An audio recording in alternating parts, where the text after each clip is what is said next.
저는 정직하고 당당하게 살았기 때문입니다.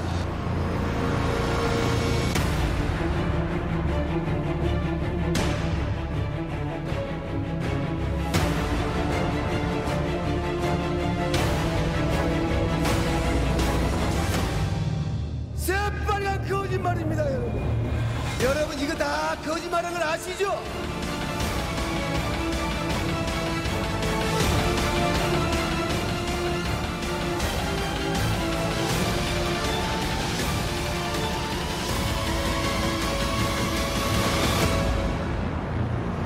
판결을 선고하도록 하겠습니다. 피고인을 징역 15년 및 벌금 130억 원에 처한다.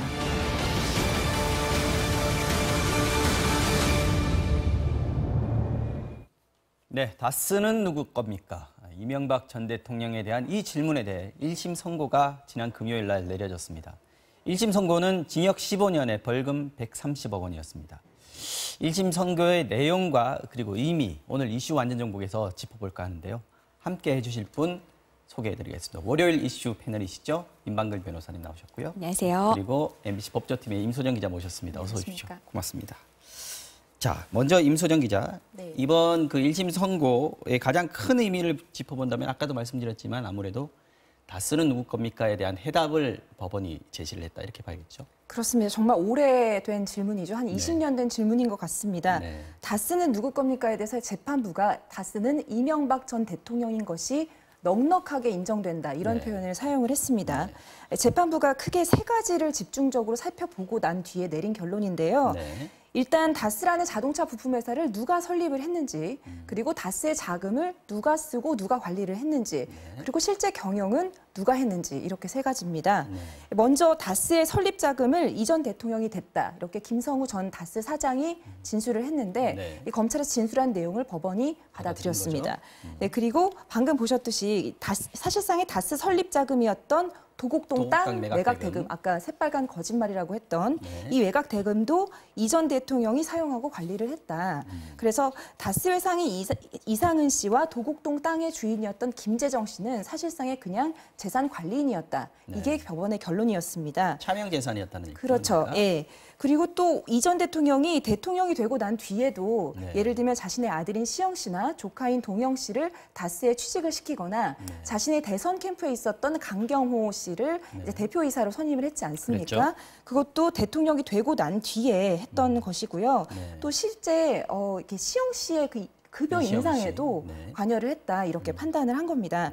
또 여기에다가 그 다스의 대표로 되어 있던 이상은 전 회장의 아들 동영 씨가 아니라 이 전 대통령의 아들인 시영 씨에게 사실상의 승계 작업이 이루어졌다. 저희 MBC 법조팀이 단독 보도했던 내용이죠. 저희 영포빌딩에서 대통령 기록물이 발견이 됐는데 이 중에 PPP 문건이라는 게 있습니다. 그게 대통령 퇴직 후 계획 문건이라는 건데요. 여기에 그 형인 상은 씨와 처남 명의의 주식을 자신이 세운 청계재단이나 시영 씨에게 이렇게 이전하도록 하는 그런 계획이 담겨 있었던 거죠. 네. 그런데 임 기자, 그 2010년도에 BBK 특검이 있지 않았습니까? 그렇습니다. 이때랑은 조금 상황이 지금 판결 내용을 보면 틀려요. 사실 180도 바뀐 것이죠. 기억하실지 모르겠지만 이 전 대통령의 당선이 유력시되던 2007년 12월에 서울중앙지검에서도 수사를 했었고요. 그리고 이듬해인 2008년 2월에 정호영 특검 수사가 있었습니다. 그런데 이때 내린 결론은 다스는 이 전 대통령의 것이 아니라는 거였죠. 근데 이제 10년 만에 재수사에 들어간 검찰이 이 전 대통령의 측근들 그리고 이제 다스의 전현직 임원들의 핵심 관계자죠. 이분들의 진술을 확보했는데 이분들이 과거에는 사실 이명박 대통령의 지위 때문에 사실을 말할 수 없었다. 살아있는 권력이었죠. 그렇죠. 그리고 또 조직적인 증거인멸이나 말 맞추기가 있었다. 이렇게 실토를 했다는 겁니다. 그래서 이런 부분들, 그러니까 말하자면 이 등 돌린 측근들의 진술이 수사 결과를 180도 바꿔놓았고 이 부분을 법원이 전부 받아들인 것이죠. 예를 들면 그 앞서 말씀드린 김성우 전 다스 사장은 물론이고요. 그 대통령의 24시간을 보좌했던 김희중 전 청와대 1 부속실장을 비롯해서 집사로 불렸던 김백준 전 청와대 총무비서관이 있었죠. 근데 이제 이 전 대통령 측이 이들이 모두 자신들의 이익을 위해서 범행을 저지른 것이고 자신이 전혀 개입하지 않았다. 또 검찰이 원하는 방향으로 진술함으로써 이들이 본인들의 범행을 좀 형량을 감경시키기 위해서 그렇게 진술을 한 것이다. 네. 이렇게 반박을 했거든요. 네. 그런데 오히려 이게 재판에서 독이 됐습니다. 네. 이 재판부가 이 객관적인 물증과 신빙성 있는 관련자들의 진술에도 불구하고 피고가 이 사건 범행 대부분이 상당히 오래전에 일어났다는 점에 기대서 전혀 반성을 하지 않고 있다. 이렇게 강하게 죄질이 나쁘다고 본 거죠? 예, 강하게 재판부는. 질책을 했습니다. 네. 네. 1심 선고 내용을 한번 보면은 이게 혐의가 굉장히 많습니다. 16개인데 이 중에서 네. 인정된 게 몇 개 정도 됩니까? 저희 원래 포괄일제라는 것이 있어서 14개로 봤는데 재판부가 다시 이것을 따로 봐야 한다고 하면서 16개로 했고요. 네, 지금 이 화면에 중에 나오고 있습니다. 네, 7개가 인정이 됐습니다. 7개. 네. 지금 비자금 조성 등 방금 말씀드린 다스 관련 다스의 횡령 비자금이죠. 혐의, 네. 그다음에 삼성으로부터의 뇌물수수가 있습니다. 네. 근데 이 부분은 이학수 전 삼성 부회장이 지난 2월에 당시에 이건희 회장 사면 이슈가 있어서 네. 그것이 해결될 것 같아서 대납을 했던 것이다. 이런 자수서를 제출을 했는데요. 네. 법원이 이것을 이제 증거로 인정을 한 겁니다. 또 이 밖에도 원세훈 전 국정원장으로부터 받은 10만 달러, 네. 또 이팔성 전 우리금융회장으로부터 받은 20억 원, 네. 그리고 김소남 의원으로부터 받은 4억 원 등 이 뇌물 액수가 원래 검찰이 제시한 건 111억이었는데요. 이 중에서 87억 원이 인정이 됐습니다. 특히 이팔성 전 회장 같은 경우에는 기억하실지 모르겠지만 그 MB와 연을 끊고 다시 세상살이를 시작해야 되는 건 아닌지 정말 괴롭다. 네. 옷값만 얼마냐. 네. 이런 내용의 비망록을 썼는데요. 네. 법원이 이를 근거로 삼았습니다. 네, 검찰이 네. 수사하러 압수수색하러 갔을 때 이팔성 전 회장이 그 메모지를 입에 씹고 있었다는 얘기가 있었죠. 그렇습니다. 네. 예, 그런 적도 있었습니다. 네. 예. 자, 임 변호사님, 이게 네. 지금 삼성 뇌물 관련해서 얘기가 나왔는데 네. 삼성이 다스 소송비를 대납한 거, 그 이학수 부회장이 자술서를 쓴 부분에 대해서 법원이 인정을 했어요. 뇌물이라고. 네. 삼성도 이 부분에 대해서 지금 재판을 받고 있지 않습니까? 그 삼성 재판에도 지금 영향을 미칠 수밖에 없을 것 같은데. 우선 그 삼성 그 소송 부분이요. 네. 소송 대납 이것을 지시한 것으로 알려진 게 지금 이건희 지금 회장이잖아요. 그렇습니다. 근데 지금 병상에 누워 있죠. 네. 그래서 지금 언론에 보도된 걸로는 지금 검찰에서는 기소 중지 의견을 검토하고 있다고 하고요. 처벌의 실익이 없다 이렇게 보는 거죠? 그렇죠. 네. 우선 뭐 수사 자체가 어려우니까요. 네. 그래서 그런 점이 있고요. 네. 또 하나 이제 삼성과 관련된 재판은 사실 가장 큰 건 또 이재용 이재용 지금 부회장. 부회장과 네. 관련된 거죠. 지금 2심에서 징역 2년 6개월에 집행유예 4년을 받고 지금 풀려났습니다. 네. 1심에서는 법정 구속이 됐지만 근데 네. 2심에서 그렇게 풀려날 수 있었던 이유는 뇌물 액수가 많이 줄어들었습니다. 네. 그 줄어든 데에는 말 사용과 관련해서 말 소유권을 넘겨준 건 아니고 최순실 씨 측에 말 사용, 무상 사용만 하게 해줬다라는 부분으로 뇌물 액수가 또 줄기도 했고요. 네. 또 그게 이제 묵시적 청탁이 인정되지 않은 점 이런 점들로 해서 뇌물액이 줄었고요. 네. 또 하나는 국외재산 도피죄가 인정되지 않았습니다. 네. 이제 이러면서 이제 집행유예가 났는데 문제는 이것과 반대되는 재판이 박근혜 전 대통령 그 재판에서 있었고요. 네. 지금 이게 대법원에 올라와 있기 때문에 만약에 대법원에서 이것이 모두 다 인정이 된다면, 그러니까 뇌물액으로 다 포함이 되고 국외재산 네. 도피죄까지 인정이 된다면 실형을 면하기는 좀 어려운 실정이에요. 그래서 지금 삼성 입장에서는 지금 이 상고심, 이재용 이 부회장에 대한 상고심에 대해서 굉장히 이제 촉각을 곤두세우고 있는 상황이다. 이렇게 보시면 될 것 같습니다. 그런데 여기서 같은 날 재판이 있었는데 신동빈 롯데회장 같은 네. 경우에 집행유예가 나왔죠. 집행유예 나왔지 네. 않습니까? 그래서- 뇌물액이 70억이 인정이 됐는데 네, 그래서 집행유예가 이제 또 나왔어요. 기대하는 게 이게 네. 있어요. 그래서 신동빈 회장 같은 경우에는 네. 내가 뇌물을 주기는 했는데 이거는 강요형 뇌물이다. 그러니까 내가 안 줄 수 없었다. 오히려 내가 피해자다 그렇죠. 이런 걸 인정해 주는 예, 거예요. 뇌물에 대한 내가 죄를 저지르긴 했지만 그 경위가 결국은 내가 피해자나 마찬가지다. 안 줄 수가 없었다. 이런 식으로 해서 그런 읍소가 통해서 집행유예가 나왔는데 사실 그런 거는 이재용 부회장도 2심에서 같은 그 논리를 폈거든요. 네. 그래서 집행유예가 나오긴 했지만 그래도 지금 그 뇌물 부분과 액수 부분에서 좀 차이가 나고 네. 말씀드렸듯이 국외재산 도피 문제도 있기 때문에 그렇게 낙관할 수만은 없는 상황입니다. 네, 알겠습니다. 좀 지켜봐야 되겠네요. 네.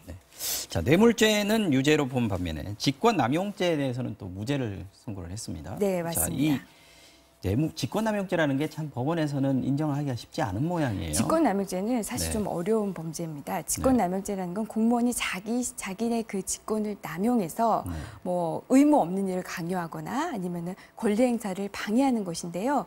우리가 생각하기에 공무원이 뭔가 부당한 행위를 하면 저 사람 직권남용한 거 아니야? 이렇게 판단을 하지만 사실 법원에서는 그렇게 보지 않습니다. 엄격하게 봐서요.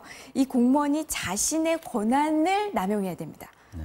예를 들어서 내가 어떤 공무원이 어떤 부당한 행위를 했는데 그게 이 공무원이 원래 할 수 있는 권한 밖의 일이라면은 우리가 보면 그게 더 잘못된 것 같은데 그렇죠. 하지만 이것은 직권남용으로 인정이 되지 않습니다. 이번에 이명박 전 대통령 같은 경우에 직권남용은 무죄를 받았는데요. 네. 특히 이 다스 소송비와 관련해서 대통령이 사기업의 소송 비용을 어떻게 내라고 해라 해달라. 이런 게 대통령의 권한 내냐 아니다라는 거예요. 그래서 권한 남용이 아니라고 뇌물은 직권남용이 맞지만 아니라고. 직권남용은 아니다. 그렇죠. 지난번에 그렇게 박근혜 판단이 대통령 전 대통령 같은 경우에는 K미르재단의 기업들이 출연금 내게 한 거, 네. 이 부분을 직권남용으로 봤었단 말이죠. 네, 그거는. 맞습니다. 그때는 이제 정부 수반으로서 네. 그런 거 관여할 수 있다. 그래서 직권남용에 해당한다고 봤거든요. 네. 그래서 법조계에서도 사실 이 문제에 대해서 말이 많긴 합니다. 그렇다고 해서 우리 법감정으로는 아까 말씀드렸듯이 아니 자기의 권한도 아닌 걸 더 그렇게 행사를 해서 나쁜 일을 했다니 이거는 정말 직권남용죄인데 나는 법 감정이 있지만 만약에 그렇게 모든 것을 다 직권남용죄로 처벌을 한다면 또 법적 안정성이 해칠 우려가 있거든요. 네. 그러니까 그런 행위가 불법 행위인 건 사실이지만 형법상 정한 직권남용죄는 우리 법에서 인정하고 있지 않습니다. 네, 잘 알겠습니다. 임 기자, 이 1심 선고 중계가 진행이 되면서 이 전 대통령은 그때 출석을 안 했단 말이죠. 그 전에 재판이나 그 공판 과정에는 참가를 했었는데요. 네, 나왔었죠. 네. 네 차례를 빼고 모두 나왔었습니다. 네. 네. 당일날 법정 분위기는 어땠습니까? 당일날 저희가 이제 그날 생중계를 보내드렸는데 네. 이제 재판부가 퇴정할 때까지도 약간 좀 법정에 물을 끼얹는 것처럼 좀 조용했습니다. 사실 방금 말씀하셨다시피 이 전 대통령이 이제 그 전날 네. 변호인을 통해서 불출석 사유서를 이제 제출을 하면서 저희 기자들한테 보내온 몇 가지 이유가 있는데요. 네. 이제 그 중에 하나가 재판 결과에 따라서 소란이 일어날 수도 있는데 소란이 일어나면은 이제 경호의 문제가 발생할 수 있다. 이게 네. 그 중에 이유 중에 하나였거든요. 하지만 소란은 일어나지 않았죠. 또 그 사유 중에 하나는 이제 뭐 전 대통령이 재판받는 장면이 나가게 되면은 국격이나 이렇게 국민 통합을 해칠 수 있다. 이런 이제 이유를 내세웠는데 그 정계선 부장판사가 재판장을 맡은 정계선 부장판사가 판결을 시작하기 전에 이런 모든 이유들이 정당한 사유에 불출석 정당한 사유에 해당하지 않는다라고 좀 꾸짖었습니다. 하지만 이제 구속 만기가 다가오는 점을 고려해서 선고를 진행을 했는데요. 사실은 또 가족들도 원래는 그 재판에 좀 왔었었거든요. 그래서 네. 그날도 올 것이라고 예상이 됐었는데 이 전 아무 때나 대통령이 안 참석을 하지 않으면서 가족들도 오지 않았고요. 네. 그 이재호 의원이나 뭐 맹영규 전 장관이나 이런 측근들 대여섯 명은 선고를 지켜봤습니다. 친이계 반응은 어땠습니까? 그 이재호 이제 친이계 자장이라고도 하죠. 네. 이재호 의원이 이날 재판이 끝난 다음에 자신의 페이스북에 글을 올렸습니다. 제가 좀 읽어보면 이 재판은 정치 보복에 의한 정치 재판이며 정치 보복. 예, 네. 판사님은 대한민국 사법사에 영원히 정치 판사라는 오명을 남길 것이다. 이렇게 강한 어조로 이제 비판을 했는데요. 그 이 전 대통령은 사실 그 동부구치소에 있었기 때문에 재판을 생중계로 지켜보지는 못했습니다. 그래서 변호인이 이제 면회를 해서 재판 결과를 전해주니까 굉장히 실망을 하면서 생각하던 것 중에 최악의 결과가 나왔다 하면서 이제 그 삼성과 특히 다스 부분을 굉장히 아프게 생각을 했다고 하는데요. 사실 항소를 하려면 오는 12일까지입니다. 근데 네. 오늘 저희가 취재한 바에 따르면은 오늘 오후에 면회를 마친 강훈 변호사가 대통령이 너무 실망을 하셔서 사실 항소를 포기할까 이런 생각도 하고 계시지만 이 항소를 포기하면 모든 혐의를 그동안 그렇죠, 인정하는 거죠. 인정하는 꼴이 네. 되지 않습니까?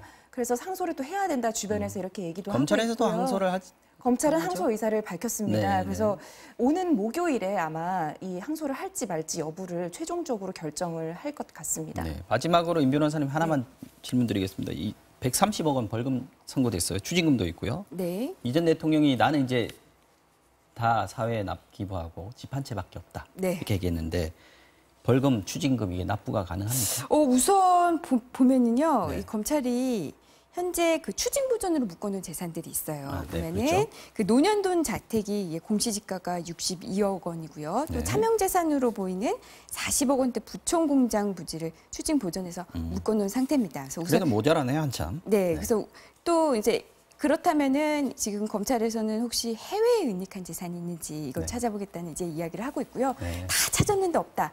그러면 추징 못합니다. 자, 또 네. 문제는 벌금인데요.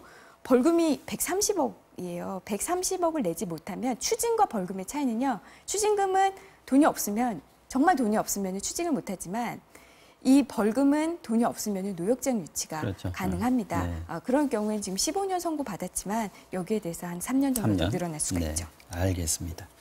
자, 이명박 전 대통령의 선고 판결 내용을 잘 살펴봤습니다. 함께해 주신 임소정 기자 수고하셨고요. 네,